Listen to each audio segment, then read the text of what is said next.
রামাদান এডিটে অনেক panels and অনেক কিছু এমব্রয়ডারি, ওটা বুঝাই দিলে আপনারা পারচেজ স্টার্ট করে দিতে পারবেন। যার যেটা লাগবে আপনারা inside Dhaka outside Dhaka cash on home delivery পাচ্ছেন, ইন্টারন্যাশনাল ডেলিভারি আপনারা নিয়ে নিতে পারবেন, ওয়ার্ল্ড ওয়াইড শিপিং আমাদের আছে। ঠিক আছে, আমি গারারা দেখার জন্য অধীর আগ্রহে আছি। আচ্ছা ফারজানা আপু, কি হয়েছে গারারাটা আমি দেখাবো, আগে কারিজমা রামাদান এডিটটা দেখিয়ে দিব। ঠিক আছে আপু, কারিজমার অনেকগুলো শিপমেন্ট নেমেছে যেগুলো এক এক করে দেখাতে হবে।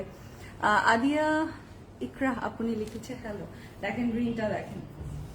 সো এগুলো আপনি জাস্ট একটা হোয়াইট পার্লের ইয়াররিংস যে কোনো শেপের সাথে দিলে খুব ভালো লাগবে। ব্যাক পার্ট দেখাচ্ছি, যে back part and sleeve full same, front back and sleeve full same আছে, দুপাট্টাও সেম আছে। সো এগুলো হচ্ছে এই দেখেন হাই কোয়ালিটি ডিজিটাল প্রিন্টেড লনের মধ্যে, আমরা দুপাট্টাও পেয়ে যাচ্ছি লনের মধ্যে, সালোয়ার পাচ্ছি ক্যামরিক কটনে, হোয়াইট দিয়ে করেছে। কি করবেন আপনি, ব্ল্যাক কালারের ক্রোশেটের লেস অথবা আপনি হোয়াইট ক্রোশেটের লেসে যেতে পারেন, যেহেতু সালোয়ারটা হোয়াইট, অথবা দুইটাই ইউজ করতে পারেন সাথে, খুব ভালো লাগবে। হ্যাঁ, এই যে স্ক্রিনশটটা নিয়ে নিব।